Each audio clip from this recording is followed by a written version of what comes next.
అన్నమయ్య జిల్లా రాయచోటి బస్టాండ్ నుంచి వచ్చిపోయే ప్రయాణికులు తీవ్ర ఇబ్బందులు పడుతున్నారు.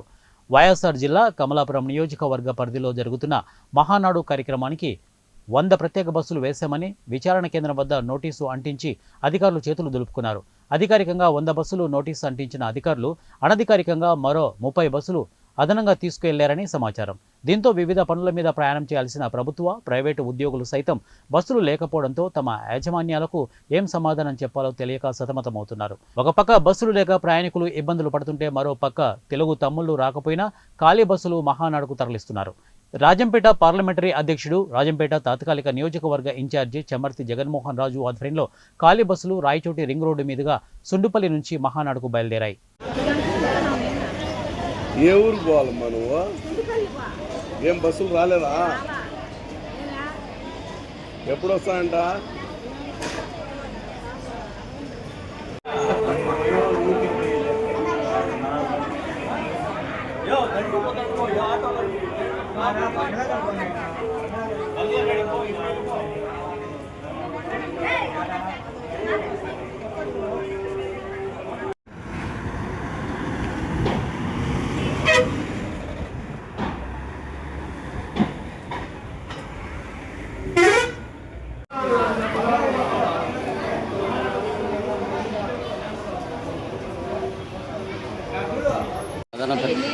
రాయచోటి నుంచి మదనపల్లికి పోవాలా.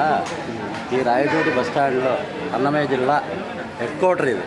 ఈ హెడ్ క్వార్టర్లో కూడా ప్రజలు చాలా ఇబ్బంది పడుతున్నారు ఇక్కడ. ఎందుకంటే దాదాపు ఇప్పుడు ఒక మహానాడు జరుపుకునేదానికి ఒక పార్టీ మీటింగ్ పెట్టుకొని ప్రజలకు ఇబ్బంది పెడుతూ వేలాది బస్సులని మాదిరి వాళ్ళ సొంత అవసరాలకు వినియోగించుకోవడం అనేది చాలా బాధాకరమైన విషయం. ప్రజల విధానాలను కూడా మనసులో పెట్టుకొని బస్సులు కూడా సౌకర్యంగా పెట్టింటే బాగుండనేది మా అందరి అభిప్రాయం. మీరు ఎంతసేపటి నుంచి వెయిట్ చేస్తున్నారు? గంట నుంచి 1 అవర్. మదనపల్లి పోవాలన్నా. మీ పేరున?